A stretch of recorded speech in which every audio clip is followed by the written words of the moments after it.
भारत माता की, भारत माता की। ब्रह्मलीन महंत अभेद्यनाथ जी महाराज अखिल भारतीय प्राइज मनी पुरुष कबड्डी प्रतियोगिता के आज के इस फाइनल प्रतियोगिता में उपस्थित गोरखपुर के महापौर डॉक्टर मंगलेश श्रीवास्तव जी, जिला पंचायत अध्यक्ष श्रीमती साधना सिंह जी, विधान परिषद सदस्य डॉक्टर धर्मेंद्र सिंह जी, मान्य विधायकगण श्री फतेह बहादुर सिंह जी, महेंद्र पाल सिंह जी, प्रदीप शुक्ला जी, भारतीय जनता पार्टी के जिला के अध्यक्ष जनार्दन तिवारी जी, महानगर संयोजक श्री राजेश गुप्ता जी, डॉक्टर विभाड़ चंद कौशिक जी, जगत गुरु संतोषाचार्य जी महाराज सतवा बाबा, कालीबाड़ी के महंत श्री रविंद्र दास जी, पूर्व महापौर श्रीमती सत्या पांडे जी, अध्यक्ष जिला कुश्ती संघ श्री दिनेश सिंह जी, अवनेश शाही जी, उत्तर प्रदेश के कृषि उत्पादन आयुक्त श्री दीपक कुमार जी, सचिव खेल श्री सुहास एलवाई जी, खेल विभाग के निदेशक श्री आरपी सिंह जी, आज के इस कबड्डी प्रतियोगिता में उपस्थित सभी प्रतिभागीगण और उपस्थित बहनों और भाइयों, अभी हम लोगों ने ब्रह्मलीन महंत अभेद्यनाथ जी महाराज अखिल भारतीय प्राइज मनी पुरुष कबड्डी प्रतियोगिता के फाइनल मैच के इस रोमांचक खेल को यहां पर देखा है। आपने देखा होगा इस खेल में स्फूर्ति भी है और व्यक्ति के मन में टीम भावना के साथ कार्य करने का एक जज्बा भी।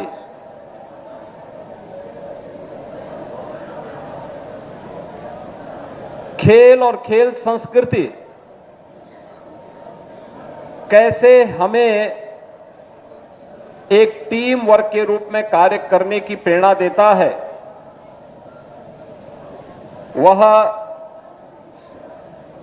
प्रत्येक खेल हम सबको उन भावनाओं के साथ जोड़ता है। भारत के अंदर प्राचीन काल से ही खेल और खेलकूद की प्रतियोगिताओं के प्रति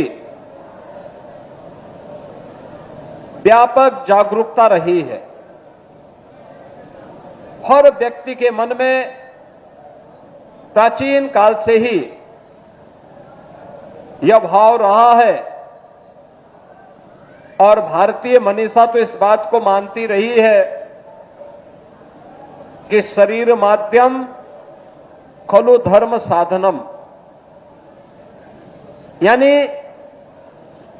धर्म के जितने भी साधन हैं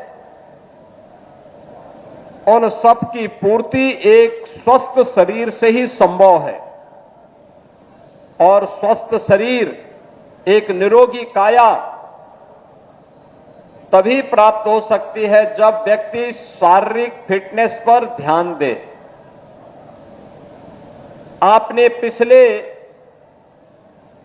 11 वर्षों के अंदर बदलते हुए भारत को देखा है। खेल और खेल संस्कृति के प्रति आम भारतीय के मन में प्रधानमंत्री मोदी जी की प्रेरणा से जो भाव पैदा हुए हैं,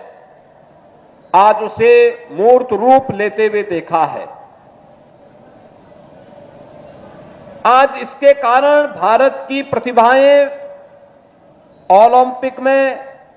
एशियन गेम्स में, कॉमनवेल्थ में, वर्ल्ड चैंपियनशिप में अच्छा प्राइज ले रही है और खेल-कूद की प्रतियोगिताओं के प्रति हर एक स्तर पर एक नई जागरूकता पैदा हुई है। आज सांसद खेलकूद प्रतियोगिताओं के साथ साथ विधायक खेलकूद प्रतियोगिताओं के आयोजन हो रहे हैं। खेलो इंडिया खेलों के माध्यम से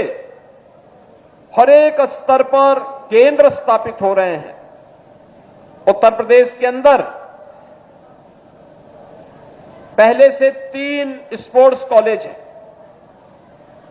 हमारी सरकार ने तय किया है हर कमिश्नरी मुख्यालय पे एक स्पोर्ट्स कॉलेज होना चाहिए और आज उस कार्यक्रम को लेकर के तेजी के साथ हम कार्य कर रहे हैं। हर जिला मुख्यालय पर एक स्टेडियम होना चाहिए।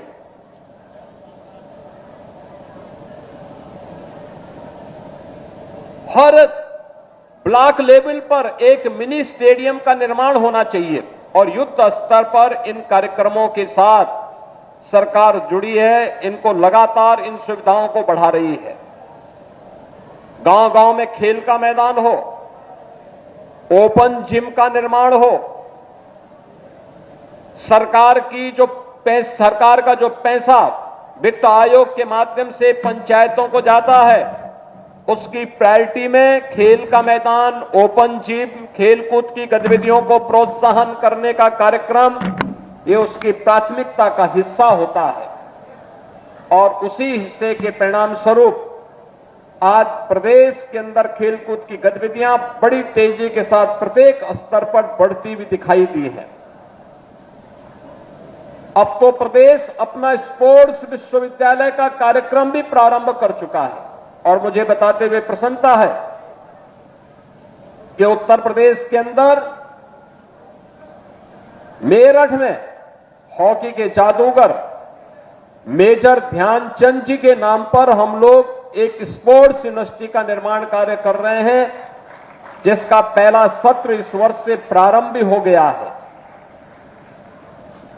इसमें जो भी निर्माण कार्य हो रहे हैं, स्टेडियम, इंडोर स्टेडियम, वहां विश्वविद्यालय के भवन का निर्माण, विश्वविद्यालय की अन्य बुनियादी सुविधाएं, इनमें जो स्टैंडर्ड रखा गया है ओलंपिक और एशियन गेम्स के, कॉमनवेल्थ गेम्स का जो स्टैंडर्ड होता है उसको ध्यान में रख करके उसके अनुरूप सुविधाएं वहां विकसित की जा रही हैं। और आज आपने देखा होगा कि 2030 का कॉमनवेल्थ गेम्स भी भारत के अंदर, अहमदाबाद के अंदर आयोजित होने जा रहा है। यह इसकी तैयारी करने के लिए एक अवसर इस प्रकार की प्रतियोगिताएं हमें देती हैं। मुझे बताते हुए प्रसन्नता है कि पिछले लगातार 7 वर्ष से इस प्रतियोगिता का आयोजन यहां पर होता है और बड़ी संख्या में यहां पर एक टीमें भाग ले रही हैं और इस बार मुझे प्रसन्नता है कि 12 टीमों के 168 खिलाड़ियों ने और 24 कोच और टीम के मैनेजर ने इस पूरी प्रतियोगिता में प्रतिभाग किया है, जिसमें राजस्थान, हरियाणा, कर्नाटक, आंध्र प्रदेश, गुजरात, विदर्भ, छत्तीसगढ़, मध्य प्रदेश, पूर्वोत्तर रेलवे, भारतीय सेना, जेडी एकेडमी और उत्तर प्रदेश की टीमें शामिल हैं। अभी आपने शानदार फाइनल का मैच पूर्वोत्तर रेलवे गोरखपुर और उत्तर प्रदेश की टीम में देखा है। उत्तर प्रदेश की टीम विजयी रही, पूर्वोत्तर रेलवे उप विजेता रही। मैं सबसे पहले दोनों टीमों को बधाई देता हूं और उन्नत प्रदर्शन करने वाले खिलाड़ियों का अभिनंदन करता हूं। उत्तर प्रदेश की टीम विजयी क्यों हो पाई? क्योंकि उत्तर प्रदेश में हम लोगों ने गारंटी दे दी है, जो भी खिलाड़ी ओलंपिक में, कॉमनवेल्थ या एशियन गेम्स में या वर्ल्ड चैंपियनशिप में देश के लिए मेडल लेकर के आएगा, हम लोग उसको सीधे सरकारी नौकरी उपलब्ध करवाएंगे। हमने डिप्टी एसपी के पद भी दिए हैं, हमने तहसीलदार के पद भी दिए हैं और अन्य महत्वपूर्ण स्थान हम लोगों ने अलग अलग विभागों में देश के अच्छे खिलाड़ियों को दिए हैं। और अभी हाल ही में आपने देखा होगा हमारी सरकार ने यह भी निर्णय लिया है कि कोई खिलाड़ी किसी प्रतियोगिता में जाता है तो उस दौरान वह सर्विस का पार्ट माना जाएगा, उसकी छुट्टी नहीं, उसकी सर्विस का पार्ट हो गया, यानी वह अपनी सरकारी ड्यूटी का निर्वहन कर रहा है जब वो देश के लिए खेल रहा है। दूसरा, हम लोगों ने यह भी निर्णय लिया है कि सरकारी नौकरी जो खिलाड़ी प्राप्त करता है, अक्सर विभाग उसको प्रैक्टिस करने के लिए अवसर नहीं देते थे। हमने कहा नहीं, इस खिलाड़ी को पूरी प्रैक्टिस करने का अवसर मिलना चाहिए। और मुझे बताते हुए प्रसन्नता है कि अब तक हम 500 से अधिक खिलाड़ियों को उत्तर प्रदेश सरकार के विभिन्न पदों पर, उसमें से ज्यादातर को पुलिस में, उनको सरकारी नौकरी में समायोजित कर चुके हैं और उन्हें वहां पर हम लोगों ने विभिन्न प्रकार की व्यवस्थाओं के साथ जोड़ा है। खिलाड़ियों के लिए अच्छे प्रोत्साहन के कार्यक्रम भी प्रदेश के अंदर आज चल रहे हैं, यानी ओलंपिक में एकल गेम हो या टीम गेम, कॉमनवेल्थ एशियाड हो, एशियन गेम हो या फिर वर्ल्ड चैंपियनशिप के इस प्रत्येक गेम में खिलाड़ी, टीम, उनके प्रतिभाग करने, उनके मेडल पर भी पुरस्कार की राशि अलग अलग घोषित की गई है। ये सभी आयोजन खेलकूद की गतिविधियों के प्रति